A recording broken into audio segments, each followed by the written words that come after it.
How is everyone doing out there? What's going on, guys? This is Marvin from Marvinsportsandlife. We talk about everything from sports and life.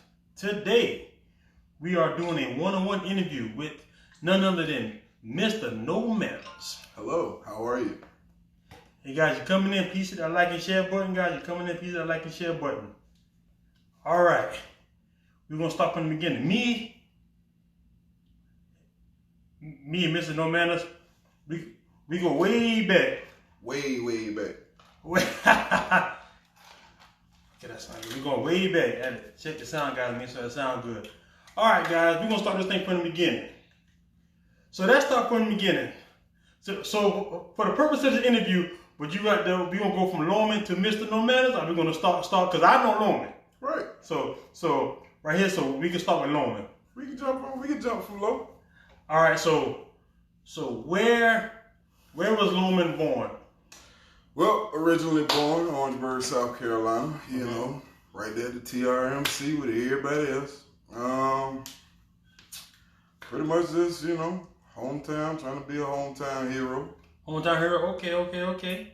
But you were born in Orangeburg. Orangeburg, South Carolina. But you, oh, sorry guys. Raised in Orangeburg too? Born and raised. Born and raised, so let's give a shout out on who were your parents? Man, anybody tell me who my parents, they. Who be your parents? I think that's your phone. You put your phone on silent for me? Yeah, I did. Okay. Who's your parents, man? My father is Loman Abraham Sr. and my mother was Burnett Abraham. My father was a truck driver, you know, ex-military and everything. My mother, she was a high school math teacher, and she also taught a little bit at classroom. Okay. Night school. Oh yeah. Those are those. Loman's mother is an OW legend. Pretty much. Because let me tell you how we found out about it is, me and Loman went to school together, but so his mom, she already retired by the time we got to. We was in middle school. She retired by middle school, right? She retired 7th grade year. Okay, so she was in middle school. So I remember because we gonna bring all the stuff from that club. Classic. They be like, well, Loman, your mama. I'm trying to hear my mama teacher, but they were always like, hey, Loman mom, Miss Abraham. Nah, but see the crazy part was like, my parents was like, pretty much, my parents was well known. Like, well known. Like, if you knew from two different sides. Right. If you knew my dad, it was Big Abe this, Big Abe that. If you knew my mom, it was something about church or something about helping somebody or something like that. So I really ain't had time to like get in trouble and whatnot like everybody else. I mean, I got my little trouble. I did my little dirt, but like, as far as like them being well known, like, I mean, a lot of like when we got to high school and stuff, and even in middle school, you know, a lot of people kind of looked out for me as far as like me getting in trouble or getting in situations because they knew how my parents were at. Oh yeah. And then, you know, when they see me, they, oh boy, you know, if I call your mama, I'm like, look, call my daddy first. Call him first. Don't call her first. I've actually heard him say, let me call your mama. Nah, call my dad. Yeah, I've actually heard that myself. Well, from teachers talking about you. Because you know, teachers, you're in the same district, they all know each other. Of course. Okay, so you also have sisters. Let's make sure you give your sisters a shout out. I don't want you to get a text or a phone call after this comes out. Nah, my sister was pretty well known too. I mean, me being like, when I got around like my sister friends and things like that, it was always Tasha little brother, Shauna little brother, Amantha little brother. And I used to be like, dang, people, I do have a name too. I am my own man. Facts, but like everybody used to be, boy, I remember you Tasha little brother. Yep. Come on, bro. Boy, you done got big, boy. Boy, when you were that little boy, I didn't know you gonna get that big. So let me tell you guys where I'm coming. I came to Orangeburg School in the 6th grade. So I met Loman in the 6th grade. I went from Bowman to Orangeburg School. So I met Loman in the 6th grade, and that's when I originally grew from 6th grade to then he left high school and back and forth. So I've known Loman since the 6th grade at William J. Clark. William J. Clark. So how was your how would you describe your childhood? How would you describe growing up in the?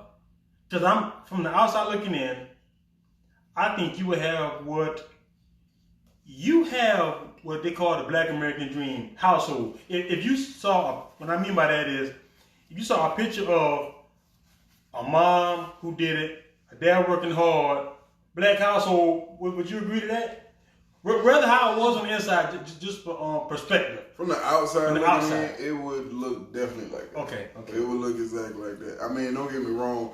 We all had little family problems and stuff like that. But for the most part, I always had that mother that, if ever I needed something. I mean, well, she always pretty much made sure that we had what we needed.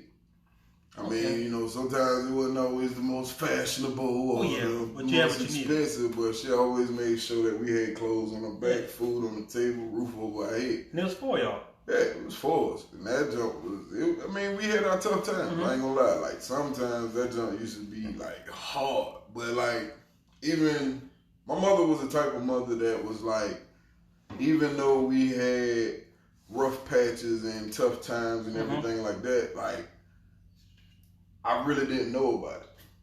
You know what I'm saying? So you're too busy enjoying life. Because people will say, yeah, man, we came from the slums, we was in the struggle, and we was in this and we was in that. But at the same time, it was she never let us see it. And when she never let us see it, I never really knew I was in the struggle till we got upper age. And then, that's when we was pretty much, that's when, okay, we getting the J's now. Yep. We doing this, and we wearing this brand, and we wearing that brand. And, for as long as you can remember me, black tee and jeans. Yep. And I ain't never really cared about it. And, even when we was up there, we jiving and jumping and stuff. But, I never really, my mother was always the type of mother that would, not per se hide it, but it was just I never really knew I was in the struggle until I got older age. And I was like, damn. That's what that was. Stuff. Mom, I thought you was just, let me tell you, to this day I be I thought my mama just like Roman noodles. Right? I said, dang, why do my mama cook stew chicken and Roman noodles? I thought we just liked it. Yeah. I didn't realize they were 10 in the pack, and God forbid they on sale and they 5 or 6 in the pack. Bro, you get a whole case for $1.25. Yeah. And that bitch got 12, 13 in them in that. Man, we used to slap, bro. I used to eat mayonnaise sandwiches. Because you got to do what you got to do. Nah, it wasn't even that. I don't know why. Okay. I just like mayonnaise sandwiches. And my homeboys in my neighborhood, they used to, my homeboy Abram, Terrence, Bernard. The Valley? Yeah. That is what I remember. I mean, them boys used to pick at me all the time, bro, why you? Bro, you ain't got no meat in that or nothing. I'm bro, got a wish sandwich? Facts. But a wish sandwich by choice, not even forced. It wasn't forced, it was just choice. Okay. Them boys used to be bro, you ain't got no bologna in that, bro. I can get you a piece of bologna. I'm bro, I just want to eat a little mayonnaise and bread. Might sprinkle a little cheese on it. You know what I'm saying? Hey, ain't nothing wrong with that. So most of this time, so we're gonna I'll make sure we gonna go today, guys. The purpose of this 101. We all on this Facebook Live. Me and Loma have most of the same friends. We want to get to know how Loma Trench became a comedian, because we're gonna get into that and how he became Mrnomanners. So when you was in elementary school, we're not talking about them coming up. Would you have always been considered the class clown, or that came later, and later middle school or high school? I say well, when I was younger, I said elementary school and stuff, going to daycare. With the kids of our age, I always was bigger than them. So they always assume that, oh, he's a bully, he's this, that, and the third. And I really, at first, I really was just the quiet kid in the corner or whatever, because I felt odd, because I'm God damn, I'm bigger than everybody in here. Yep. But which you got it, honestly. Did I? Because your daddy is bigger than everybody. Well, at that time, my daddy is humongous. I'm 3 inches taller than him, but he still got me on that weight. Dad, if you see this, you know it. But me and my older sister, Tasha, Tasha kind of took care of me when my mom had to work all these other gigs and stuff, and chilling with her and her friends, and I used to make jokes and make them laugh, and me and my sister always cracked jokes, and then when we was younger, my mama, she always cracked jokes. So it just pretty much got to a point where I was like, well, if I want to make friends, I just got to make people laugh. Make them laugh. So that's how it really became me being funny. Like I was just always making people laugh. That was just, it just picked up as my personality. So you would say which, I'm just finding out something new. So you would say you got your humor more from your mom than your dad? Yeah, my mom was hella funny. Okay, so your dad was just... My dad was... But now he's not funny, but it's a different kind of... It was kind of different. I call it juke joint funny. What I'm saying is, you know what I mean though, when I say... I mean juke joint, outside, the fellas... behind the barn funny. Yeah, he was that kind of funny. But like my dad, it was just like my dad was funny, but like it was just different because my dad was in the Vietnam War. Okay. And like he was honestly, when I was born and stuff, coming up, my dad was still dealing with them issues. I got you. Which enough people we didn't take serious back then. They didn't, because like you can't go from being over here killing this person, having to kill kids because you don't know if they'll kill you. And then once you get out of that, it's like they're not progressing you out of it and bringing you back to civilization, back to the regular world. They just toss you back out there. So now you still got this mentality. Like it was nights. I remember my dad waking up, walking through the house because he can't go to sleep, and coming and like leaving out the bedroom with my mom's and going on the couch to sleep because he don't know how he gonna react. Yeah. So it was kind of like my pops was kind of. He was all right, but it was just, I know, even at that age, I still knew that he was going, battling his situations and everything. You didn't know what it was, but as a son, you knew it was something. It was something. I knew it's like sometimes he'd get like this look in his eye, and I'd be in my mind like, I know not to fuck with him today. Okay. But and like here we go, I know what's coming. Yeah, I know something coming. Okay. But like my mom was just like, I can't explain it. It's like I get most of them like, my mom, my jokes and like the way I portray my comedy and stuff, it really comes from my mom because my mother was the type like any situation, it's gonna be something funny. I remember one night I was probably about 8 or 9 years old, and my mother was picking up my sister Tasha from she was working at the Burger King down the street. Okay, so like.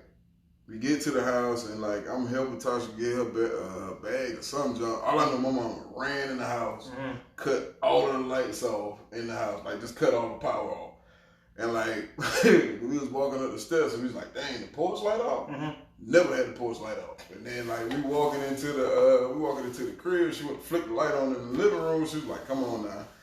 Mom, just off work, but ain't nobody got time for all this playing. Now, come on. So it's like a joke. And then at my mom's house, we got like the hallway. It don't matter if it's 12 o'clock in the day and the sun is shining bright. Our hallway was dark. Okay. Like, boy, like when I was a kid, like I used to run down the hallway to go to the bathroom. That's how dark it was. And then the laundry room had no window in it, so it's extra dark. And like me and my sister like holding side to side, we like inching down the hallway like, Mom, where you at? She would jump out like yes, like my mom used to just play like that, and I'm like, man, this lady crazy. Oh man. So my mom always like we always had fun and stuff. Like it was like I say, like even when we had tough times, like I know it'd be a tough time. It's like a lot of times when I was a kid, like if we went through a tough time, I always try to make my mama laugh. Okay. Or at least have her be like, boy, you crazy. Yeah, something to take her mind off. Take her mind off the situation or whatever. And like, that's just how we got along. Okay. So, but when we talk about your mom, we gotta say, rest in peace, Miss Abraham. Love you, mom. Cause that would probably be, I'm just guessing the year. Would that be like 2007? 2010. 2010? Okay. March 15, 2010. The Lord called her home. She comes up. Like that. Yeah, because I can honestly say, I've been around Loma and I've been around sisters much, but I can honestly say they had loved their mom. I even made sure, because at that time we had lost contact, but I found out his mom died, I even made sure I went to the funeral. Right. Because it's just certain things when you know somebody, people can fake emotion. Right. We gonna keep it real. Everybody don't like their parents. Say what you want to say. That's just real. Everybody don't like their parents. But I knew how he felt about his mama, and I made it I made sure I came to the funeral. That's one thing I say, bro. Yeah, you was there. Yeah. You was there at the funeral. Yep. You was there Yep. at the cookout, chilling. Yeah, that was just a hurtful time, bro. It was. That's when I asked you. That's also another day I never forget because that was my first time drinking moonshine. Pretty much. That's neither here nor there. But that was the day. That was a day. Okay, so I also remember that. So that time, so we're gonna do a little jumping back and forth. So, because most people, if people looking at this video, they might be mad at you because they might know you also from security. Oh, yeah. You might have kicked them out of the club. Yeah, it's probably a couple of people I done slam, a couple of people I done get into a fight with. It's just, hey man, sometimes you gotta do what you gotta do to make your bread. You don't know. So when you start doing, because if I'm not mistaken, now you correct me if I'm wrong, didn't you, Trail, and Thaddeus start doing security at the same time? No, actually, okay. I put Trail and Thad on with security. Oh, you put them on? Okay. Because like when I started doing security, that was when we had the club Diamonds down here. It was a strip club. So when we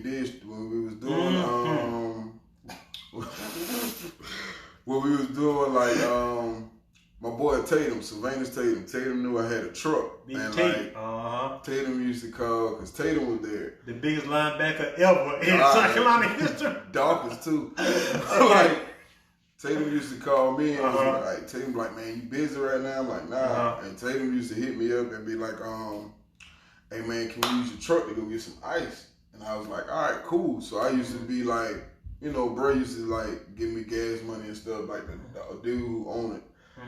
He passed away though. Rest in peace, Malik Kadeem. But short buddy? Dark skinned dude from Florida. Okay. So he used to pay me to go get ice and stuff. And like he really never saw me. Okay. So like I probably did ice. I probably went and grabbed ice for like a week, and then bro was like, Tatum came and Tatum was like, yo man, Malik want to meet you. I was like, who's Malik? He's like, oh, he owned the club. I was like, okay, cool. So when I walked in, and it was kind of dark, Malik was like, hold up, bro, let's go back out the door. So I was like, all right, fuck wrong with your boy? Yeah. So when we went back out the door, Malik was like, God damn, boy, I thought that was the club. Like, what you put his hand? Like, man, why you ain't never try to come in, you know, do security for me? I was like, man, I ain't never did security before. So like, we was doing security, and like, I never really knew the aspects of security because it's like people look at it like you just beat people up. Nah, you working. You work because you constantly moving. You got to constantly watch everything. So like, a situation happened and we couldn't. That's when Malik called Twin Sean Hill. So Sean came in. He told us how to really pat people down, how to, you know, try to de-escalate a situation. He taught us like we gotta, instead of like, you know, just sitting there tussling with somebody, you gotta get them in a certain position and you drag them outside. You know what I'm saying? So Sean Hill really taught us about doing security. I hated it though. I swear to God, I hated doing security. I mean, it was fun like at first because like I said, I was 19. We was getting paid $80 to $100 a night. It was me, Tatum, Big Tron Benjamin. We just get it was just a bunch of us, and like we was getting paid money by the jump, but like it's a lot. And you still in the club atmosphere, right? Okay, so how long you see you did security even after that? Man, I did security up until, because at one point, bro, I ain't even gonna lie, I couldn't leave that security. It was just too fun.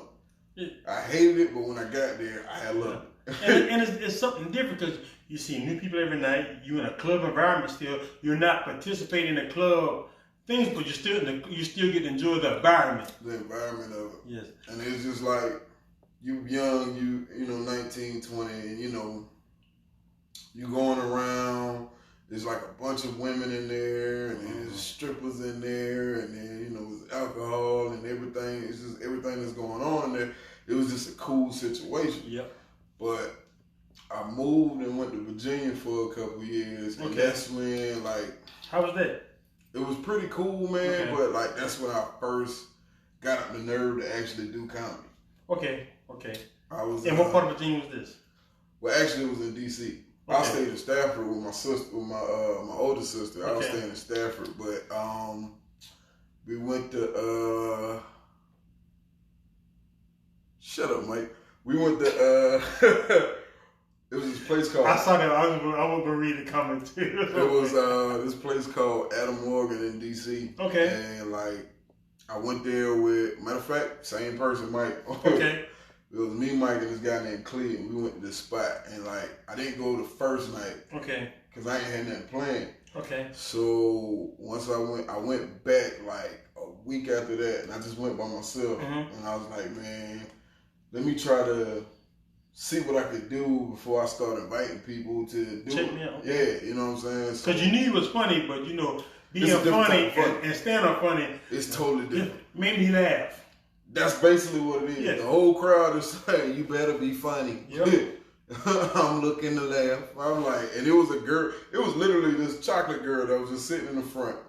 And like, she was like, I hope you funnier than the last guy. It's Keisha. But like, I didn't mean to say it to her like that. But like, I went there, I did it. Like, coming out, I kind of sucked. And then like. So you bombed your first show? No, I'm not really bombed. I bombed first. Okay. At the beginning, it was kind of like dry. Okay. And then towards the end, it was like midway towards the end, like people start warming up and this, that, and the third. And then I started getting laughs and stuff. And then like, actually, Buddy let me go. Because I was about, like the next dude that was supposed to come up, he didn't want to go because he got nervous. And I ain't gonna lie, it's hella, being an entertainer is hella nerve-wracking. People don't know how nervous you get. Like, it don't matter if it's like 10 people to 10,000. Like, it's nerve-wracking. And like, so I started getting laughs. Then I went back again that next Saturday, and I was killing the jump. But then, like, I didn't like being in Virginia because I got racially profiled. I got stopped by the police. It was like trouble was just coming. I was like, man, I got to dip before I even, get in more trouble. Get myself into a situation I can't get out of. And I honestly can tell you, I don't know portrayed that I've been there, but I've never been to jail. Okay. Let me knock on wood. Oh yeah. But I don't want that. I don't want to feel that situation. So I moved back down here. So when you got it, so how many times did you actually get on stage in Virginia? I got on stage in Virginia a total of 10 times.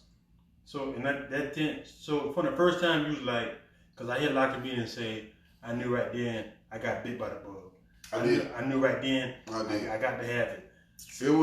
It wasn't then that I wanted to be a comedian. My mama used to never let me want to watch comedy. Okay, I could watch comedy because it didn't have cursing. But, I mean, well, they might get like one hell or yeah. But, like, my jump was Def Comedy Jam. Oh, yeah, you got to sneak on like that. And, like, it was one night, I probably was like 10 or 12. No, I say about 10 or 12 years old. I was, at that time, we didn't have TVs in our room. Back in the days, you get that one in the TV living room. In the living room, or you get one TV in your parents' room. That's it. So, like, my sister, like, we had the old school, like, that little knob that you cut the TV on with, and then you got the controller volume, and then cut it off with that. Yeah, bro. Like, we had that TV, and my sister Martha broke the knob on it. And then, like, I had to watch TV in my mama room. So it was that episode, and like people be thinking I be lying about it, but I swear on everything I love. I was that episode where it had Chris Tucker, Hamburger, Bernie Mac, and somebody else on there. And like, Chris Tucker was funny and Hamburger was funny, but Bernie Mac was like my true inspiration to be funny. He killed it. Cause like, you gotta think about it. It's somebody who, like, I know Def Comedy Jam was like for the black people and everything like that, but just to be a young kid and see somebody just come out there with so much confidence and so much material and just from start to finish, he got people in an uproar, and I was like 12, and I was thinking to myself, like, man, that shit gotta feel good. I was like, I know that got to be one of the best feelings in the world. And I'm already funny, so I might as well. And like, I used to write jokes and stuff when I was a kid, but you know, them was kid jokes. Bro, I can honestly say, you have always been, even though it might have a negative perception, you always been what I consider a class clown. You have always been the fun one. You've always been, you say something, I'm just saying, say something back. Or I'm just saying, say something back. It's always been that kind of dynamic with you. And so, to see you finally, I'm never giving you, I think the first time I've heard something about you doing stand-up, Cloud 9. Mm-hmm. Shout out to Cloud 9, because I don't know how to say it when, because I don't know whether it just snuck up on me and it came. So, because it's one thing performing in front of people who don't know you. Mm-hmm. It's another thing than performing with people you know. I'm going to tell you this, like, with performing, like any performance, like, whether it's music, comedy, acting, whatever, performing in front of people you know is always harder than performing in front of people you don't know. Because when you perform in front of people you know, the first thing they thinking bro, I know you funnier than that. Oh yeah. And like they give you the most judgment, and like I'm not mad at it because like it's kind of like a double-edged sword. Like, bro, why'd you give us your C again when we know? You know what I'm saying? We know what you got. We know what you're capable of. Yeah. And like I probably say I went to Cloud 9 and probably bombed like 2 times. Okay. And like it's like when you think about it, bro, even being like the top comedians like Kevin Hart and you know, the Desi Banks, the Country Waynes, Mike Epps and all them, even they bomb. The difference is we don't see them bomb. But if you talk to people, because I read Kevin Hart book. You read Kevin Hart book? I haven't read Kevin Hart book. Great book. Especially for any comedian, I recommend the book. Well, it's his first book, any comedian. Where they bombed a lot. But what I find this real dynamic, I had a lot of comedians say the first set they killed, then they might bomb like 20 sets in a row. Yeah. Then till they get back up on it. Cause like at one point in time, I was like, I was just on the road killing. I killed at Cloud 9. I went to like Anderson, South Carolina, and I killed down there. How'd you get that gig? This guy, matter of fact,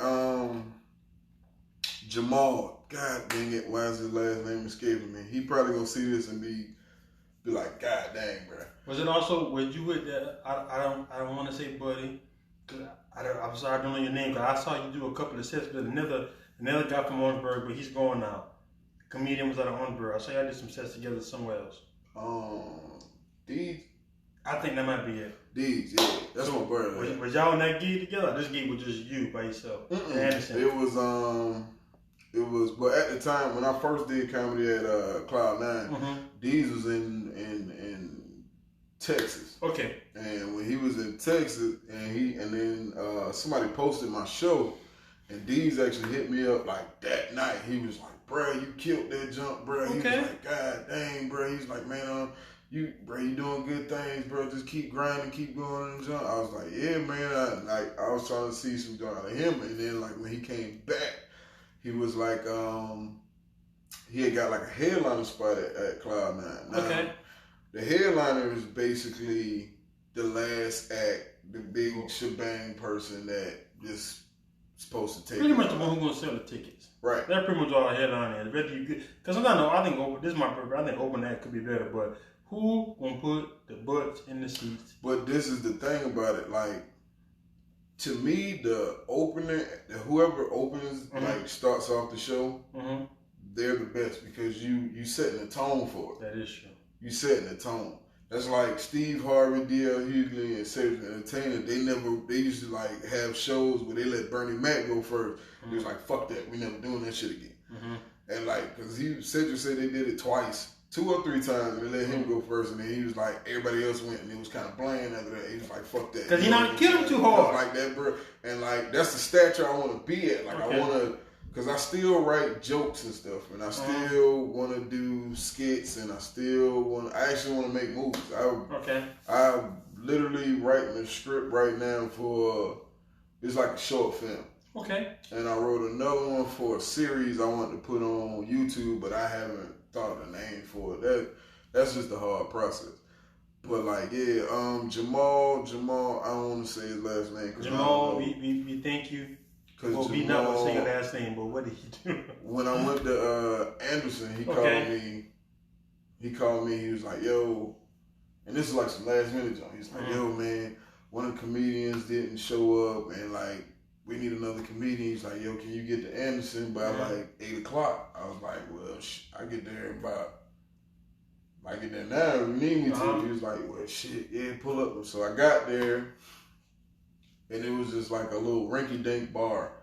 And when we was in the bar, they had like one side with the kitchen and stuff, and they had the other side. And then like, it's tough because, you know, you got to kind of see the crowd. And like, when you look at the crowd, sometimes you get mixed crowds, sometimes you get all black crowds, sometimes you get all white crowds. White crowds are fucking easy. Like, they're easy. They not as easy, but they not as tough. But black crowds, I love my black people. But if you don't bring that funny from start to finish, they're gonna let you know. And I'm talking about like in the country, it's worse than the Apollo. I believe it. I believe it. We gonna let you know, boy. Come on now. Okay, bro. What the hell you talking about, bro? So you do Anderson, and so that's pretty good. So now this is when so you do Anderson. So at this point, how long have you been doing comedy? I've been doing comedy since I was like actual stand-up since I was 25, I'm gonna say. So you've been doing that'll be a strong 9 years, 8 years. And I took a little break because like I was having a son, and at that time, you know, you got Pampers to buy and all this stuff. So I really was just going through job for job, and it was just one point I felt like it was just a sign telling me to do it. And like, matter of fact, Dean hit me up. Dean from Cloud9. Okay. Dean, he called me because I really just got back to the bird. Okay. Dean hit me up. He was like, because when they said my name, he was like, "I don't really know Mrnomanners." Yeah. So when he hit me up to do the show, he was like, "Yeah, man, I just want you to come through, do a little set for me or whatever." Excuse me, do a little set for me or whatever. And when I pull up, he was like, "Man, you Tasha little brother." I was like, "Bro, y'all with this Tasha brother shit." I was like, "Yeah." Hey man. Hey, you shouldn't say, hey, put some respect on the name, man. Nigga, you Tasha little brother. Bro, I'm 33 now. I'm sick of that Tasha little brother, Shauna little brother shit. Hey, you Tasha, big little brother. But okay, so it's like he recognized. Because like my son was just born, and I was like, I didn't know what to do. I was like, I wasn't really prepared to be a father yet, and like, you know, still chasing this comic dream. Yeah. It was like a crazy time, and then like I was going through so much because of certain situations and everything that was going on. It was just like it was weighing heavy on me, and then like comedy just became. It changed from me just doing something to like a peaceful sanctuary. Okay. And it just went from like, you know, instead of trying to make people laugh, it just became a thing for me to like release all the pressures off me and stuff, and like getting all the stuff off my back. And that's why like a lot of people be like, "Well, what if you don't make it?" And I'm like, if I don't make it, I'm still gonna do it because it just helps me release all the negative energy off my soul. And you can get a check forever. That's what people understand about it. People realize for every Kevin Hart you see, it's 1,000 comedians that work every weekend on the road. That's booked every. Matter of fact, I'll give a perfect example. You ever heard of a comedian? I might drop a name. You married my cousin, so I'm gonna drop your name. You know Gerald Kelly? Gerald Kelly. They call him the green-eyed comedian. He got a whole bunch of sons, and I'm looking at him. He be on a lot of comedy. If he want a guy, she be like, "Oh, I know him." Probably will. But he's married to my cousin, and I'm like, I haven't seen him on TV in a while. But every time I look, he's working every weekend somewhere, whether it be.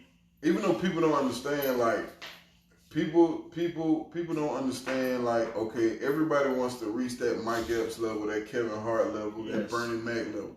And that's the whole goal of it. Mm-hmm. But at the same time, you know, you got to think, like, because me doing comedy, as long as I've been doing comedy, I done met some funny comedians. Marcellus Jones, Big Sal, Rodney Butler, Jamal. He's a comedian, but he also manages. It's just so many people that I met, and then when I came in contact with these comedians, it's just like it's real. It's like, cause like I still hit Marcellus up, I still hit Big Sal up. Me and Jamal talk when he come in my job, and like, you know, it's just like you meet so many comedians, and it's like, to me, I don't want to like. I know everybody trying to make it a competition. It's really not a competition because everybody has their own style. Yes, in their own lane, and not the same audience. It's not. This one I got to be. This one I got to step from my interviewer and be a friend. Can you honestly say that you are doing everything in your power to pursue your dream? Nope, I'm really not. Okay, and why do you think that is? Cause bills gotta get paid. No. No. Cause you can still. Let me tell you something, man. I read so many self-help books and stuff like that. But bills gotta be paid. Even with bills being paid and working hard, do you feel as though that you still doing all that extraness that you can do to help pursue your dream? Or you know sometimes you get lazy and you need a kick in the butt. Let me tell you something. Normally you're funny. And think about this. Stand-up comedian, especially, I don't care what they say, that's not a career where you're not being a rapper. And what I mean by that is, shout out to all the local rappers who making their dream happen. What I'm saying is, I believe, and this one, shout out to Cloud9, any local clubs, you are a big fish in a small pond. Facts. When it comes to comedian, even just locally, because you can grow. Facts. But you got to. That's why I'm doing this. I'm not doing an interview. We've been able to do an interview, but now I'm doing it because. Do you think? And this is the same answer. On your Facebook or social media is king right now. Do you think more people know you as a comedian or Loman's funny? A lot of people, I say, a lot of people know me as. Well, in the Bird, I'm known as Loman that's funny, or Tasha little brother that's funny. But Tasha whole heavyweight. Yeah, Tasha shot heavyweight. Like, I'm always known as the funny little brother. Mm-hmm. But for a lot of people, I'm known as, because like a lot of people don't even know my real name. Mm-hmm. And a lot of people actually think my name is Marcus. Yes, because when I first saw it, I thought it was a fake account. Right. Bruh, honestly, Marcus ain't even in my name. It's not. It's definitely not. My name is Loman Abraham Jr. So why did you? Because the Mrnomanners I get, just because that's a good stage name. It's a funny name. It's a funny reason how I got that name, Mrnomanners. All right, one night we was at the local pub, and like me and my bros, we was drinking and everything, and like, you know, I was just hitting on this girl heavy. And like, she kept laughing and thinking I was joking, but I was dead serious. Like, I was hitting on her. And like, I said something about her butt or something, because she had like a real big butt, but she had like a nice little bubble. Okay. So I kept saying some junk about her butt, and she was just smiling and jumping. She was like, you ain't got no manners. I was like, shit, just call me Mrnomanners then, baby. And like, the next morning, after I sobered up and I thought about it, I was like, yo, I'm gonna call myself Mrnomanners. That is a good stage name. And like, some people be wanting me to change it, and I'm like, nah, I can't change it because it can go from different things. I could be like, people be thinking like it'd be like, oh man, you ain't got no manners in this, and you ain't got no. Nah, bro, I ain't got no manners for this comedy. Like, when I get on stage, I ain't got no manners. Well, and this is the thing, and even if you decide to change it later, you change it because you want to change it. Mm-hmm. Right now, you can do it. No other thing, because I realized Kevin Hart didn't go by Kevin Hart. Nah, that nigga name was Lil Kev the Bastard. Yeah. I was like, damn, you gonna funny because like, bro. So I'm like, no, because now I was on like, bro. Even though this whole, I don't even want to say the disease name because it'll flag your channel so that. So, but that disease has really put a halt on a lot of people. So so would you honestly say if the shutdown wouldn't happen, that you'd have been doing more stand-ups? Oh, where does a guy who lives in the Low Country go to get a chance to open mic? Where does that? I mean, mostly open mics. The closest place that we really got is either Columbia, Atlanta. I pretty much go anywhere. Charlotte. It's another dude, Cousin Clyde. I did a show with him. Okay. And I did a show with him in Bamberg. And then when I did the show with him in Bamberg, like, I used to hear him, he's like, yeah, man, anytime you get a chance, come to Charlotte. When you get to Charlotte, hit me up. And I thought, thinking like, listen, bull, he flexed. But nah, Cuz kept it 100. Okay. So I hit Clyde up one day, and I'm like, Clyde, man, what's happening? Like, what y'all got? I seen a little flyer. He's like, yeah, man, you want to be in it? Goddamn, just let me know. So I went up there, and then, we did the show. I did the show, and like, it was me, my partner Gerald, and my homeboy Ant. We all rolled up there together. And I did the show, and like, Cousin Clyde was like, yeah, man. He was like, yeah, man, you still got it, bro. You still Gucci, man. He's like, man, how you be coming up with the stuff you come up with? I was like, shh. Because I'm that guy. That's it. That's because a lot of people be telling me like, man, you need to be arrogant and all that. I'm like, bro, I can't be arrogant. My mama ain't raised me to be arrogant. Because you have to be you. That's all I can be. I'm always a nice guy, bro. Like, even though my name is Mrnomanners, I'm always the good guy. Now, don't think that I let a motherfucker get over on me. Nah, keep yourself. But I'm a genuinely good person, and like, because I done left a show one time, and it was these two sisters, and they was like, oh, you probably going state to state, messing with this chick, that chick. I was like, nah, that ain't me. I'm just a Southern gentleman. So, but anyway, you're not doing that. I'm just throw it out there. He ain't doing that, but so do you think because I hear I'm gonna start. You are the real comedian. I just watch a whole bunch of podcasts for some reason. Comedians right now, I have my own podcast, Marvinsportsandlife podcast, but comedians seem to have some of my most favorite podcasts are hosted by comedians that doesn't have nothing to do with comedy. Right. They're just my favorite podcasts happen to have comedian hosts. Right. So, do you think that even for small towns, because we're going to talk generally because people all over the United States will hear this, do you think that there's a place for... I'm not going to count... Columbia is a small town when you're comparing it to Atlanta. But you know how people from Columbia, oh man, yes. Orangeburg is so low, bro. Like, but for some reason... We here though. Even I hear comedians talk. I get inspired probably because the house, what's the comedy house? Mm-hmm. Columbia is that comedy circuit.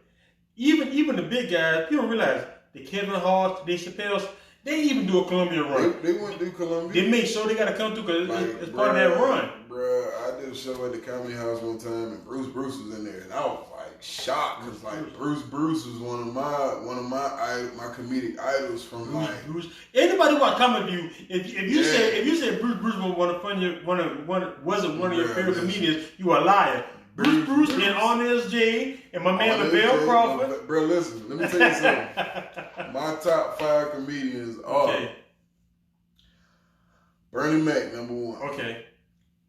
Not Honest J, what's his name? Lavelle Crawford, number 2. I swear. That take a ride down by the lake. You hurt me, bro. You make you cry. Bruce is number 3. Okay, Bruce number 3. Earthquake is number 4. Earthquake number 4. Honest J, number 5. You know what's crazy? That's how I know we in the same generation. My list is almost yours. I'm gonna get my top 5 comedians. Let me tell you something, guys.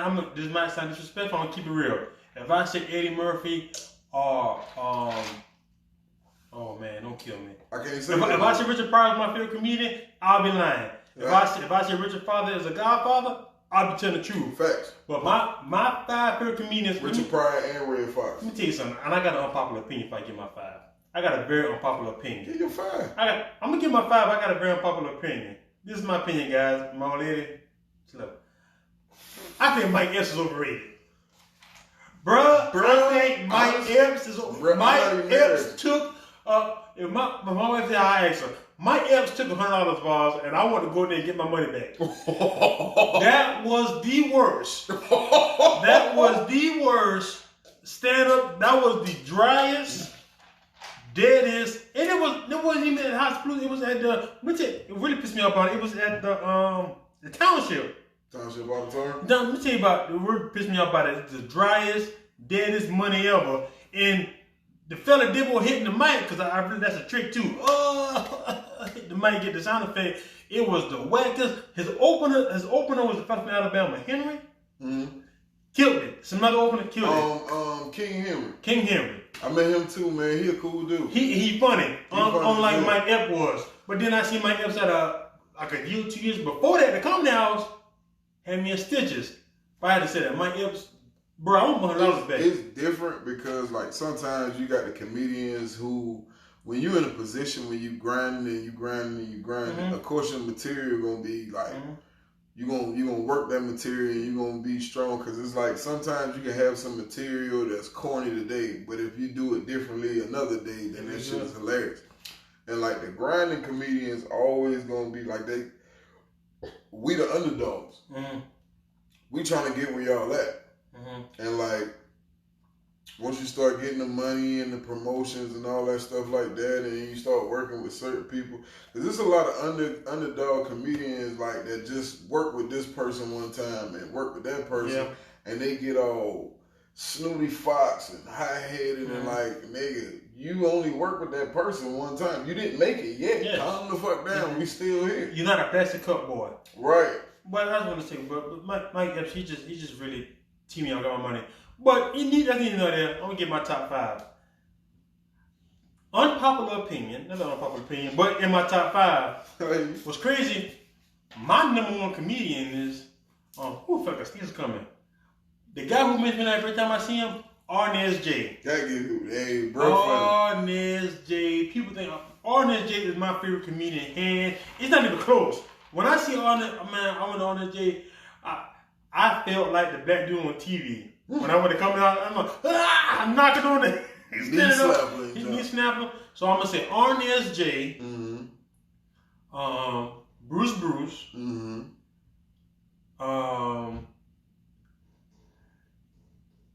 Kevin Hart before his last special. Cause I actually enjoy his stuff. Kevin Hart before his last special. I'm gonna go with Kevin Hart, honestly. Mm-hmm. I'm gonna say Lavelle Crawford. And let me tell you what. I like to feel like that. And my 5th one is this is the one that people know is Joey Diaz. Who the fuck? Nah, but look up Joey Diaz. I'm gonna look him up though. Joey Diaz has a huge podcast called Church Happened Now, mm-hmm. and Joey Diaz. He's Cuban. He's a big Cuban guy, but grew up in the hood. Joey Diaz. Big Cuban dude? Yes. He got long hair? No. Oh, no, I thought that was old. Look him up. Joey Diaz. He's my top 5. He will be the Cuban. If no offense, I would have to say he's like a Cuban Bernie Mac. You know, like so raw. Yeah. But he like from a street thug. Cuban perspective. But see, that's the thing about comedy. Like, it's always got like. And I think D.L. Hughes is overrated too as a comedian. D.L. I'm not gonna lie. I like a radio show though. On Kings of Comedy, I do not think he fit. The worst hit. I do not think I told somebody that don't you. Sorry, D.L. If we ever meet and you ever let me get on there, bro, I promise you, I'm gonna kill it. But I'm just saying, like, I don't think he fit in that circle. This is a clip. Let's talk about that for a second. Oh, shoot. What if I got a 6-man? My 6-man, Sid Entertainment. I'm sorry, Sid. My bad, bro. You always been funny to me. You're a legend, big dog. I don't like Sid. You know what Sid? I say that back. Sid makes me laugh, but when I want to, like, oh, God. I'm not saying, hey, put that Sid on. I'm not doing that. I will listen to Cedric the Entertainer any day, bro. D.L. usually had the unpopular opinion. This is going to be a clip. I hope this thing go too. D.L. Hughley had the worst set on Kids of Comedy. Mm-hmm. I'm pretty sure it was a funny joke in that. I can't remember one. I can remember one. I can say Steve Harvey did a thing with a girl, the old lady got the sauce messed up. Cedric back in the car, Bernie Mac milk and cookies. Backing up that spaceship. I can't remember D.L. a funny joke. You know, being popular, he got D.L. You really don't deserve doing that show now. Watch this. Only thing D.L. people remember was D.L. the one that talked about the guy with the jacket. That Steve Harvey said it first. Because Steve Harvey did it too, but talked about the guy with the jacket that walking in the audience. Or was that Steve Harvey? That was Steve Harvey. Okay, well never mind. But that's even worse than D.L. What you got? Worse. I didn't say it. D.L. Hughley, I said it. Hey, D.L. Hughley. It wasn't me. Hey, but this is the flip side about me. And I'm nobody to judge comedy, but I love D.L. Hughley as a radio host. I do love his talk. I do love his radio show. I love his interviews. I listen to him every morning. I got his book. I listen to D.L. People D.L. Hughley he's funny. Don't get me wrong. He's funny in some things, but we talking about that set. I'm just saying not funny. D.L. Hughley as a activist, I like him better than. I go for that. I like D.L. Hughley as comic view. I did like D.L. Hughley on comedy. I take D.L. Hughley on comedy. I don't know. It just was. I don't know. Maybe it just was that arrangement. I just didn't think D.L. fitted in that group of comedians. I got another hot take. I don't like Mrnomanners stand-up. Wow. I don't like Mrnomanners stand-up. Yeah, I said it. I don't like Mrnomanners stand-up. I'm gonna say it like I like this. the show, Martin. I'm gonna say it like this. Run tell that, get out of here with that. Nah, I was pretty cool with it. I don't like the Mrnomanners stand-up now. Is he even doing? I heard that's ever rip off. He's not even doing stand-up. He's just a host. He ain't got his name on it. But his name's selling tickets. Yeah, but I'm saying, but he's not really doing stand-up. I did like the Run Tell That, and what's the other one he did? I did like Martin earlier. You So Crazy? Yeah. I did like those. Don't get me wrong. His show, I don't watch it. I don't watch Martin's show about 100 million times sitting at my cousin's house chilling. I take the show. I take the show and it's Trevor said who should have replaced D.L. Hughley? Arnez J. Yeah, I said it. Nope. Arnez J. Nope. That's not Arnez J. demographic. Nope. Who you said? Who you said? Lavelle Crawford. Lavelle Crawford should have replaced D.L. He wouldn't have fit the demographic either. Shit. But you know what though? He'd have brought that funny. But did Lavelle Crawford have enough time? You know who could have fit in there with no problem? Bruce. He could have. Because he had enough time to be respected. If you put Bruce in there, nobody's questioning it. But we saying that, but how was Bruce in the Game Alone when that came out? Was Bruce in the Game Alone? I think Bruce was hosting Comic View when that came out. Okay. Him and what's the old head name? God dang it. Oh my man, he could even been a good fit from Friday. Don C. Or Curry. DC Curry. Brett Lizard. Yeah, he could have fit in there. He could have fit in there. But is him and Brett too? Don DC Curry is a funny guy. He's a beast. He's another good funny. I see him and I laugh every time. Comic View killed it. I never seen none of his. Does he even have a house special? He had a special when he was on Comic View and he was doing it by himself. So they gave him his own special? Mm-hmm. But another person, bro, like a lot of people that cause they got a lot of like I said, with that grind and stuff, like you working material, you change. But like a lot of times people, like it's a lot of comedians that's underrated. And I gotta say, I can't leave off this show without saying it. Rest in peace to one of the greats. And like I've done a couple shows with him, and I thought he'd be, cause I know like I went Trail Mama.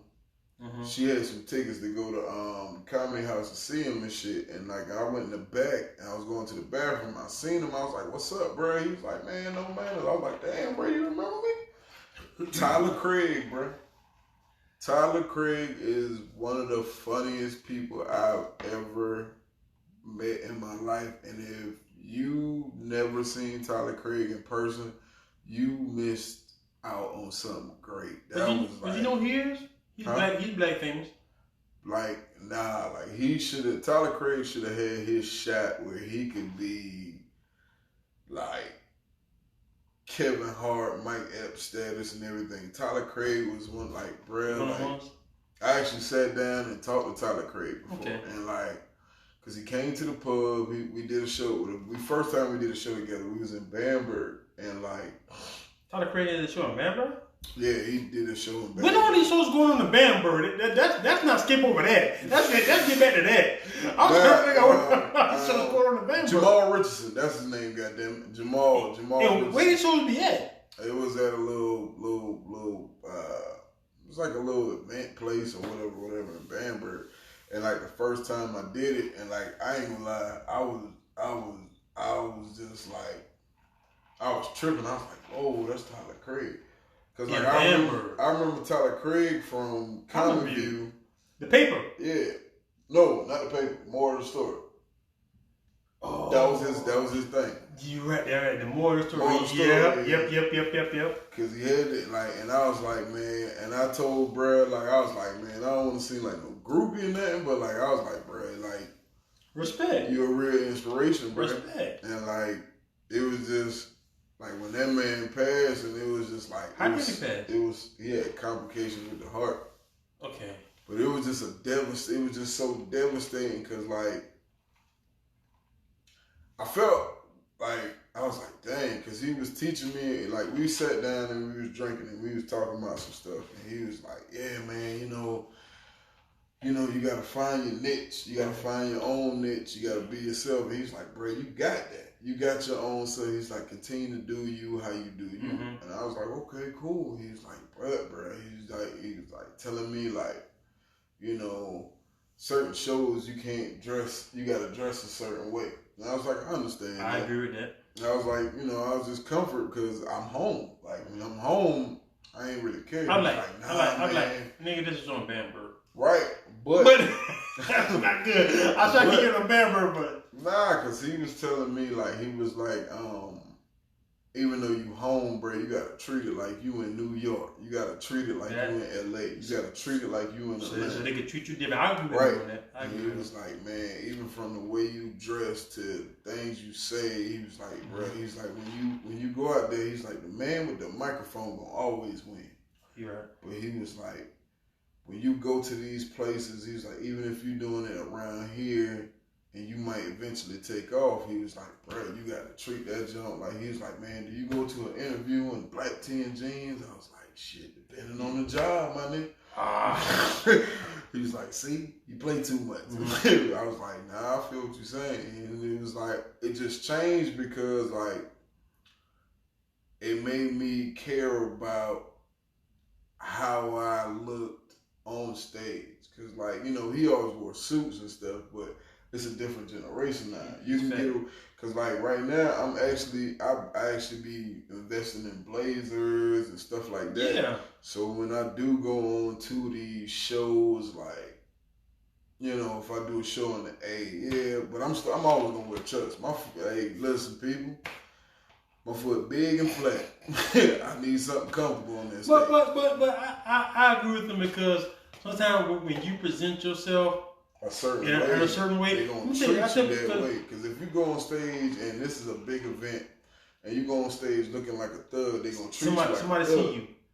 And then this person might want to deal with you, but they're going to think you're a thug because of how you dress. I can tell you guys here, thank you guys for tuning in, hit that like and share button. When I'm on here, sometimes I don't feel like putting my jewelry on. But guess what? I put it on every time. Because guess what happened? They gonna see. It's in people really want you or not. If you're doing a video, or unless you're doing something, they'll be like, oh, what's this? Gotcha. Thank you for the view. Facts. But I agree with it. Yeah, but okay. But that is good. Shout out to him because man, he is very underrated. Because I sure would have not. Tyler Craig is one of the greatest comedians I ever met in my life. I won't speak on him. I'm not gonna lie to it because Tyler Craig was like.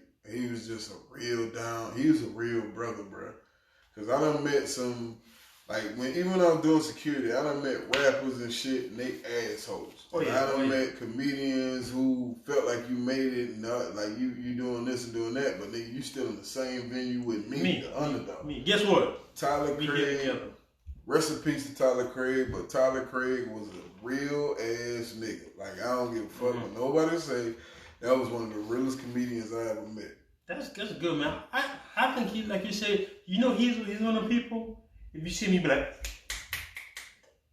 that's that boy. Yeah. Marvin starting there. Yeah. But you won't know his name. But I think people would respect him as because he's on that. I watched a real good interview with him too. I think it was on Comedy Hype.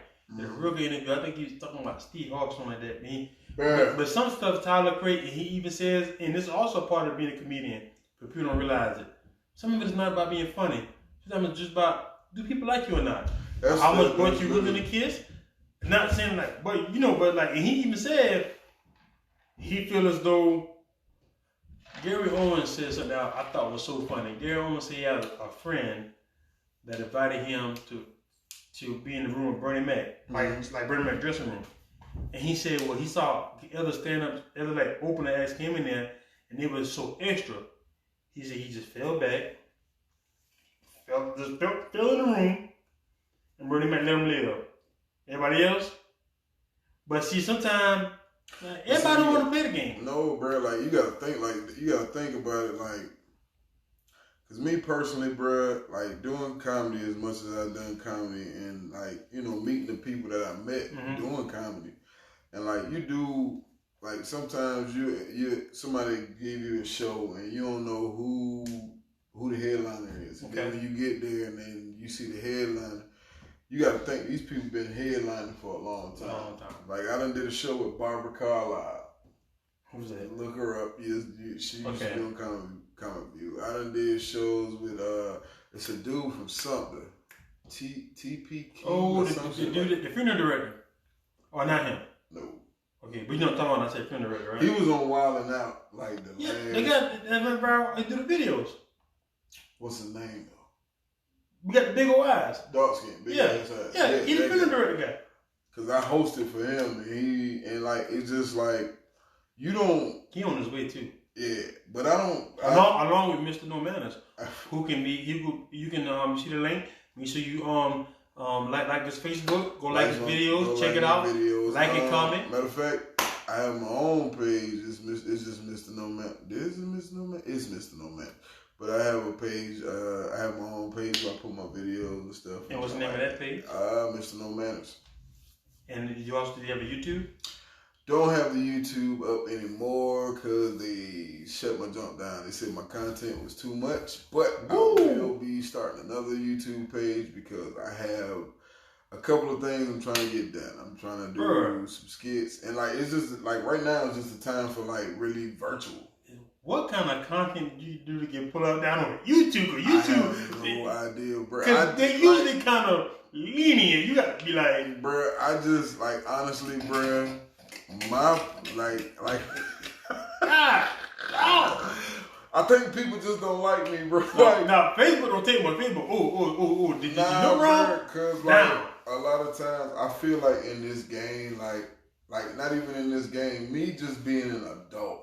Being a grown man, I'm going to express myself how I express myself. Now, you got to come from thinking back when I was a child and like, you can't say this, you can't say that, you can't say this, you can't say that. But I'm grown now. So I'm pretty much going to say whatever the fuck I want to say. But you still can't, though. I feel you. In a perfect world, I feel you. Bro, let me tell you something, Let me tell you this God honest truth. I had to edit myself. Facts. Because it's not about whether right or wrong. Sometimes it's about just where we at in society. Now, when you have the luxury is, when you on that stage, I definitely say you can get wild. But see, you can't really get wild on stage because you might get a contract that says, okay, we want you to perform here, but you can't curse, you can't talk about this, you can't talk about that, you can't do this. Like the Comedy House, they give you an 8 by 10. Or if you're not the headliner can say whatever they want. Okay. But if you just an act They give you an 8x10 page. Okay, you can't talk about the club. You can't talk about this. You can't talk about the people in the club. Like, god damn, what the fuck can I do? Wow. So they only allow the headliner that freedom to express themselves, and that's what makes, like, people be saying, nah man, it just make you work harder. Like, nah, bro, that's what kills a comedian, when you put so much strain on the comedian to do this and do that. What you have to understand is we develop these jokes how we develop these jokes. If you want us to perform, now, yeah, we can edit some of the cursing. Now, I even did shows where I couldn't curse. And I've done shows. I've done clean shows. I got clean material. I got the money yet too. Right. But what a comedian really have fun at is like when you have a show and the person who booked you for the show said, hey, bro, do you go ahead and get loose, bro? Do you? It's your niggas out here. But okay, then now I'm finna be ignorant. But even for that, as big as Dave Chappelle is, as big as Kevin Hart is, as big as Mike Epps is, who else you put up there? As big as, what's another big name comedian? Bernie Mac, Lavelle Crawford. Well, I'm talking about alive. Well, I'm not gonna say Lavelle Crawford, because Lavelle Crawford not on the same level as Kevin Hart and Mike Epps and Steve Harvey. What I'm saying, even those guys, I don't know about Steve Harvey as far as stand-up. What I'm saying, I look at guys like Steve Harvey, Steve Harvey, Kevin Hart, Dave Chappelle, and like Mike Epps. Okay. Those guys, even they say right now, as big as they are, that's why they still do those little rooms in like New York City or LA. Because then going in the rooms, they can just let it all hang out and work on some stuff that they know they want. You gotta think like the Affion Crockett's, the D. Ray Davis. I don't think Affion Crockett that funny either. Not stand-up wise. But the D. Ray Davis. D. Ray Davis is funny as shit. I like D-Ray is one, I think he in his own way too. Because D-Ray is like, it's almost like D-Ray, like that thing right before that other thing, he like in this like little like in between space. Yeah. But like, he bigger than, he's just as known as your comedians, but he's not that next level. Honestly, how and they respect them. Honestly, how I feel, D-Ray funny. But I feel like D-Ray hold back because of certain contracts and stuff like that. But D-Ray funny as hell. D-Ray is funny. D-Ray is funny. I can't lie about it. I give it to D-Ray. I saw him and Gary Owens. I remember that they go so far. Gary Owens, another great comedian. But Gary Owens is like the only white comedian accepted in the black community. Yes. I don't know. I guess it's because he got a black wife. But on his side, he said he actually had a black audience before he had a black wife. True. And he said. But you always got the white dude that's cool in the hood. Yeah, but people respect him. He don't try to be black. He said the black audience picked him. He didn't pick black audience. Right. He said they were the people that let him go on. But that's pretty good. And for the hey man, I want you to say your top 5. I want you to say your top 5 one more time. Top 5 comedian? Yeah. Bernie Mac, Lavelle Crawford, Bruce. Goddamn motherfucker. Bernie Mac, Lavelle Crawford, Bruce. Bernie Mac, Lavelle Crawford, Bruce, Earthquake, Arnie SJ. Not particularly in that order, but those are like my top favorite comedians. Like I can go on YouTube and like YouTube them fools and be crying all day. I want you guys to comment what you think about Mrnomanners' list. But Earthquake, I don't know about Earthquake. I like Earthquake. I like his style, bro. I can rock with the style. His jokes are like, his jokes are just pure funny, but like the way that he deliver, like being a comedian, delivery is everything. Facts. Because you can build up a situation, a situation to a point that it's just built to the max, and then when you get to the punchline, it's booty, and everybody like, damn, you built me up for that. That is facts. But the way Arnie J deliver, I mean not Arnie, is Earthquake. I feel like Earthquake is so underrated, bro. The way that he delivers his jokes, his punchlines, and he from DC. Yeah. So the way that he delivers his joke is just so much. It's just so. But when you say underrated, I don't think Earthquake is on. Do you mean underrated as far as a mainstream audience? Mm-hmm. Okay. Mm-hmm. But to be fair, most black comedians will never see a mainstream audience. A lot of times they won't. Hell, I don't even know if I will. But I'm still gonna try. But they still are millionaires and successful. It is so weird. They thousandaires and all that shit. But like, you gotta think about like, what are you willing to do to become that Kevin Hart or that Mike Epps or that Bernie Mac or that and this, that, and the third? Bernie Mac got his late in life. Huh? Bernie Mac got his crossover late in life. Right. Because Bernie Mac almost quit doing comedy. Yeah. He almost quit doing comedy. Because when he said he had his daughter, and it was the same shit with me. Cause like he's like when he had his little girl, he went to the bakery, right? No, he was working at the General Motors company. Okay. And like, you know, how'd I get bakery from? I have no clue. You think about Bimbo, but like, cause like even with that, it's like honestly, bro, to be for me, it's like it's hard to stretch between. You know, I got 2 jobs, so working 2 jobs, trying to be in my son's life and still trying to do comedy, it get hard, bro. And like when I tell you it get hard, it gets hard. And like people don't understand the fact that the type of sacrifices that you have to make if you want to pursue your dream and do all that and then still be a good parent, bro. It's just hard as shit. Cause like, you know, you got bills, you got to get paid. And even my homegirls, they be like, man, if you quit one of your jobs, can you still survive? I was like, I don't know, I'm too used to the money. But I'm still trying to do my thing as far as comedy-wise. Like, I'm trying to put, not just for me, bro. I just want to be one of them people that is like, I actually put on for my city. Bro, you actually... I'm not saying this because you're right. I'm not saying that I know you.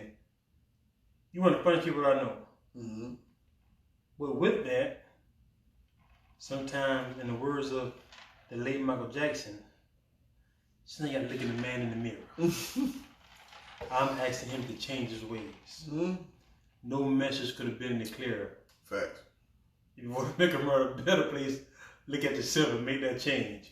And like, bro, the thing about me, bro, is like I think about everybody else before I think about myself. Like, bro, I can tell you so many situations where I thought about other people before I thought about myself.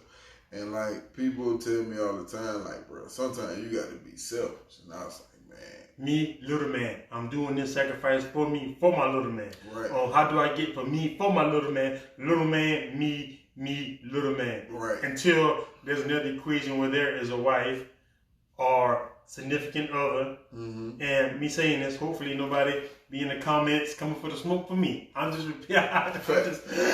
saying it. But what I'm saying is, I can honestly say I did like, when my son was born, I was 28 years old. Mm-hmm. I was 28. I was scared as hell, bro. Mm-hmm. And I was terrified because I'm like, shit, I got a whole life that I'm responsible for. Like, I've never been in this predicament before. Yeah. And the fear of failing in general, that shit shook my nerves. It's real. Because it's like,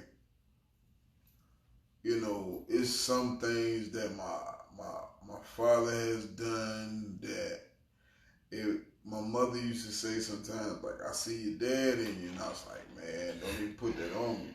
But I try my best to be a better man. I try my best to be a better father. I try my best to be a better person. And it's like, sometimes, like, I be regretting situations like, damn, should I went to this show or should I just went and chill with my son? But it's just tough to deliberate between the two because, mm-hmm. you know, yeah, I want to be that comedian that comes from a small town and do this for my city and do that for my mm-hmm. city and do this for my people and do that for my sisters mm-hmm. and my brothers and, you know, my father and you know, my aunts and uncles and all that shit. But at the same time... Don't say too many names because then they're going to hold you this. Facts. But... don't Don't keep going down the list. But just thinking about it, like, it's just, is that the right decision in the long run? Now, once I make it, I ain't gonna lie. I might break my people off. But but it's also, I tell people this. See, your dreams is different from my dreams. Mm-hmm. But your dream be on the stage, even though it might be slow, you still have to do it. My dream is to have one of the biggest podcasts / internet shows in the world. I'm gonna say this. You're a great interviewer, bro. Bro, this is my thing. Even when it comes to you, mm-hmm. when you get off work, I can't tell you I do comedian, but how long does it take for you to, even if you just do, let me tell a story a day, because you doing good with stories one time. Mm-hmm. I remember you was coming on Facebook and doing stories and doing like comedic stories. Oh, I still do them. Still do. How can you do them? Man, it just like I'm gonna be honest, bro. Life hits you sometimes, and like when life hits you, bro, it kind of throws you off track. Mm-hmm. And like, cause I used to have this situation where I had the WTF moments, what the fuck moments and shit. Yeah. And like, even to this day, I haven't done a what the fuck moment in like 2 years, and people still be like, "Come on, bro, give me one more." Yeah. But instead of saying that, we're gonna say WTF. But my fault. This is a family show. No, it's not a family show. But when we talk about, it's not a family show. But let me tell you something I learned about this game, and I read in books. It's an algorithm game. Mm-hmm. And even if your stuff is being shared by hundreds of people, mm-hmm. they will put a visible block on your thing that you don't see. Mm. That's what I mean. I'm gonna tell you because they will put I'm not gonna say a block, but it won't be seen by as many people as it should be seen by. Yeah. Or even it has potential to be seen by. True. It will take so many chances, but after it break over a certain threshold, then it's gone. But they will hold you like at that bottom. But it's like, cause sometimes, like I know sometimes I be doing the most and I be ODing, but it's just because I've been sheltered, not really sheltered, but I've been silenced for so long. Mm-hmm. And then it's like once I got to the age where I could really be who I wanted to be, you just let it go. Yeah, cause like it was this one lady, she was asking me, she was like, "Where did your comedy come from?" I was like, "It come from experience. Yeah, it come from joys that I had in my life. It comes from pains that I had in my life. It comes from heartache that I had in my life. It comes from just every aspect of my life. And like, I don't really put too much out there to have people to, cause like people gon' like honestly, I really don't care, but people gonna judge you regardless. Facts. And like, you gotta like, and I heard this from Tyler Perry when he was playing Madea. He was like, people gonna talk about you. Whether you dead or alive, people gonna talk about you. So that situation with him saying that, and I thought about it, I'm like, man, people gonna talk about me. I might as well do what the hell I want to do. To the fullest. And like, why not live for myself and make myself happy compared to living for you? Because you gotta think. And you don't matter. Because you gotta think about the people that. You know, you got people who flashy and shit all the time. Mm-hmm. Always gotta be fresh because that's what everybody expect from you. Like, I'm not that person. Like, anybody that see me, they know I barely get my dreads done. I always wearing black tee. So when I step out, when I do get dressed up and step out, they be shocked. Mm-hmm. Okay, we'll be shocked. Because it's gonna be another 6 months. Because he did it for you. You gotta think, bro. I go to work. I go to 2 jobs. Yeah, every day. Get it. I'm at work. I dress for work every day. You can't expect me. Who the fuck gonna get fresh as hell to be there? Not for no reason. So would you consider your comedy like self-observation, or do you do self-observation with jokes? So which if you had to put your comedy, I don't want to say in a box, but what would you consider your style of comedy? Self-observation or jokes or like a mixture? My style of comedy is mostly like, it's personal. Okay. It's just, because it's never just like, you know, some people get, like, I might tell a little bullshit joke about just something I made up, but most of my comedy, once I get into it, my comedy is just personal. It's things that I've been through, it's things that I'm going through, it's shit that... So your comedy lead to phone calls after you get off the stage, probably? Nah, that shit happened a couple times. But you talking about me when you said something. So your comedy, oh, Mr. Mrnomanners, what they call you, huh? What was that about? Nah, that's your life. Like, I was dating a girl one time, and then I told this joke, cause like she was just, you know, one of them girls. And like I told this joke, and like, it wasn't even about her, but she felt some type of way about it. Oh, so you talking about me on stage? I was like, did I say your name? And guess what, Mr. Mrnomanners? A young lady might be in these comments. She probably did. Yes, I wasn't talking about her. I didn't see her name pop up, but honestly, I wasn't really talking about her. It was just, she took it that way. She took it that way, but I never said her name. I never say people's names. Nobody knew who it is, like nobody knew who this said me and you. If you feel a certain way about it. But if you feel like that shit was about you, well, strap them shoes up and wear them bitches, because that shit wasn't real. I really don't be talking. I just, like, bro, when I literally go on stage, like, I'm going to tell you what I do. When I'm about to go on stage, I'm in the back.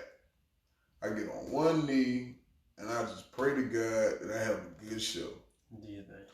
When I get up from off that one knee, and I throw that blazer on or whatever I got on or whatever I'm wearing, and then before I walk out on the stage, I might do my little jig, but once I tell my jump, bro, like, this shit is like really me just telling my life, because the funniest shit, like, bro, I done met people, like, I done been after shows, and people who heard my stand-up when I come up off stage, it was like, bruh, I thought I was the only one going through this. In real life. And I'm like, nah, bruh, that's just life. Bruh, you can do a whole set on Miss Linda. Just think about it. Like the story she would, the thing she would say. Oh! We never say the name. I miss Miss McLinda so bad, bro. That lady used to have me cry. She said... The shit that she used to kill me with is I don't give a hill of beans. That's it. A hill of beans. I remember one time she said, I'm not gonna say the other name. But if y'all watching it, you doing this shit, y'all gonna agree with me. Appreciate it, Tamiko. I think I need to call a fire truck on you. Cause you're too hot. Need a little bit of water to cool you off. Bruh. But everybody who went to Clark, if you went to Clark and you had Algebra 1, because like I met Miss McLinda when I took 8th grade, English 1 and Algebra 1 in 8th grade, and me and Shaquita, don't sue me for this, but me and Shaquita Aiken was in the same class, and like, bruh, Quita used to kill me with that jump, bruh. I swear for Lord, Quita used to. Me and Queen used to die every day about that shit. She had freedom face. Miss Aiken. I'm like, and she's a preacher. Yeah, she is. Sorry, Miss McLinda coming out of church sometimes. Man, Miss McLinda, like, you know, I stayed on Hidden Valley. And she's a good teacher. She is. She's a wonderful teacher. Great teacher. But, you know, I stayed on Hidden Valley. She stayed the next street over, bruh. And when I broke my wrist in middle school, I broke my wrist playing football with EJ and Dante Housen. Folded my shit back. Broke my wrist. I couldn't come to school for 4 days. Miss McLinda came to my house and brought that work every day. I'm like, bruh, what the? Bruh, you gonna get that work. You gonna get that work. I remember she was a hard people saying this. Even a fish won't get in trouble if they kept his mouth closed. See, even a fish won't get in trouble if they kept his mouth closed. But shout out to Miss McLinda. Nah, bro, cause like when I broke my wrist, I'm left-handed, so I broke my left wrist, and my cast been all the way up here, so I couldn't grip the pen and couldn't grip the pencil or whatever. So she was like, Mr. Abraham, I don't see you taking notes. I said, Miss McLinda, I'm left-handed. I can't write because the cast covering up my fingers. I can't write. She was like, well, you know, if you tried, I believe that right hand is suffice. I like Miss McLennan. I tried. It just don't work right like that. Oh, Mr. Abraham. Oh my God, I hate this bro, Mr. Update, that would be so funny. But that's real life. And that's what my jokes be based off, like real life shit. I honestly did not appreciate Miss McLennan until we left. Till we went to high school, and I was like, damn.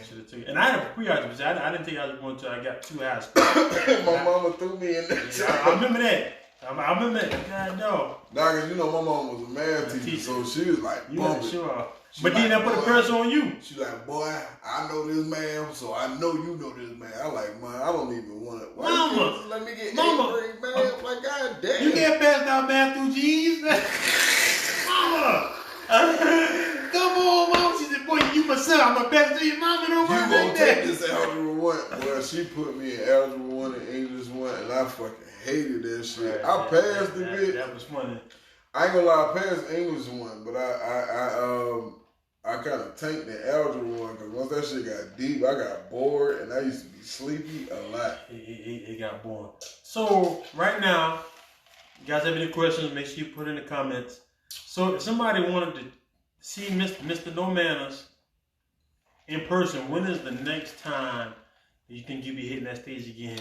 Man, like, I don't know. Comedy kind of got jacked because of this corona. Because of this virus. I remember you said that that disease. Thank you, sir. Comedy kind of got jacked. Like, honestly, this is an era of virtual everything. Yes. Virtual learning, virtual stuff. So I'm really just trying to like put out skits and everything. And grow your page. Just trying to grow my page and like trying to see what people. I mean, I get little dings on my jump, and I be having like 3 to 6 people liking my page every day, and I do need to put more stuff on it. But So you'll drop something like every week now? Probably, at least twice a week. There we go. No, I'm sorry. I didn't mean to say probably. I'm sorry. I'm gonna say you are going to. I'm sorry. I'm literally going to try to put out. Because, you know, I like telling, like, comedy is nothing but really telling stories. That's it. It's telling stories. That's it. It's just in a funny manner. And people react to it like me every time. Sometimes I'm like, you know what? Put the show on. Because if I talk about my hate for the 49ers, my hate for the Cowboys. Oh, Trey hurt. My hate for the 49ers. But what happens is, when I notice people, when you consistent, people tune in. Mm-hmm. Like I said, I notice every week, because I've taken my craft serious. People say, this man never doing something right. People say, hey boy, I see you trying to start that drama. Boy, I see you starting that drama. Right. Boy, I fell into the other day. It was just a joke away. You should expect you starting that. In sports, but it's just that, so now people notice. Okay, now people comment. And like, I'm trying to get my brother to come on with me, but we was going to try to get Red Cup combos up.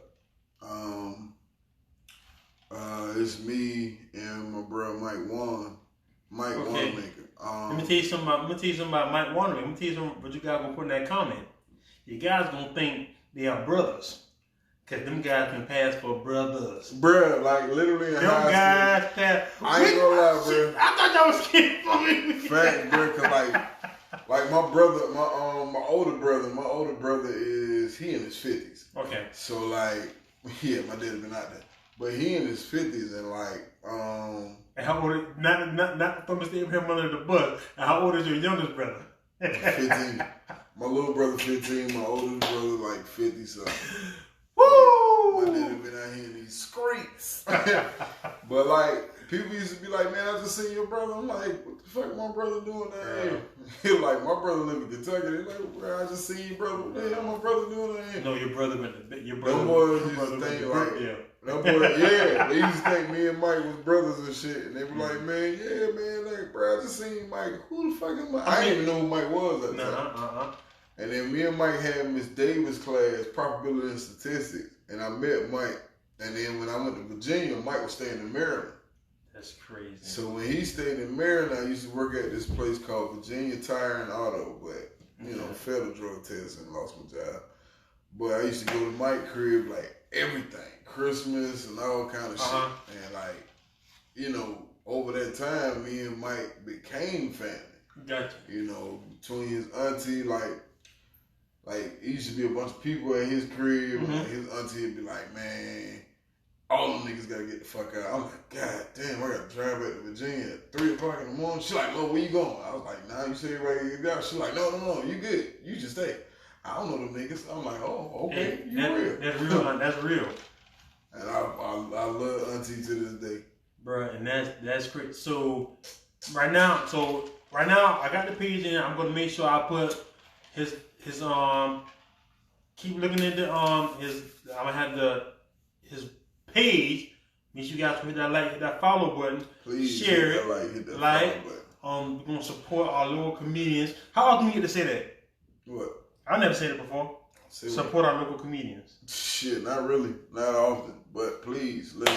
I got a lot of things that I'm doing right now, and a lot of things I'm trying to do. Please be open-minded, because my mind is out there. It's out there. It's over there. And so when do you plan on getting the YouTube started? As soon as possible. I'm really trying to get my YouTube started because I want to come out with the series. It's about. My series is gonna be about. Don't tell them too much. I want nobody to steal it. Oh no, it's not gonna be too much. But it's just about the others. It's just showing the side. It's just showing the man side. There we go. We're gonna leave it at that because I know because people watch. And to all you haters, hey, I appreciate my supporters, but to the haters, we see you. We see you tried it. You tried, but it didn't work. God blocked it. He wouldn't let me fall. See that shield right there? I took it to church. See that shield right there? God put that right there. That's it. But guys, before we start, I'm coming up on the rough side. That's it. Oh, the mountain, and I'm doing my best to make it in. All right, guys. Before we close out, we also gotta give a shout out. Loman is 1/4 of Facts Radio. Facts Radio Live. You can go on Facebook, and each and every Thursday, we're revamping it and bringing it back. Thursday nights, we have our podcast. It consists of me, Trevor Sweat, Q, and Trey Big Body Robinson. We have Facts Radio. So, check us out Thursdays. I mean, we try to start on time around like 8 something, but sometimes shit, I might be at work, Trevor might be at work, but we trying to kick this thing off, and we trying to make this shit happen. So please tune in to Facts Radio. Facts Radio. Like it. Go to our page, Facts Radio Live. That's FACTX RADIOLIVE, Facts Radio Live. Please like our page, and you will see the notifications when we shoot the show. Please go to my page, my personal page, Mrnomanners page. You will see me. It's tagged in it right here. That page, but I also have a separate page. Okay. Mrnomanners. We're gonna make sure that separate page is gonna be right here. We'll make sure we put that in. Matter of fact, let me goddamn put that joint in the joint right now. Okay. But I do have my own personal page, and it is Mrnomanners. Son of a grits, why is it in the way? Mrnomanners. I do post videos of me telling true live stories that are funny as hell. Make sure you put it in inside the comment. I'm gonna do it later because I don't know how to work it. Okay, we'll figure it out. But guys, I'm gonna make sure that thing in here.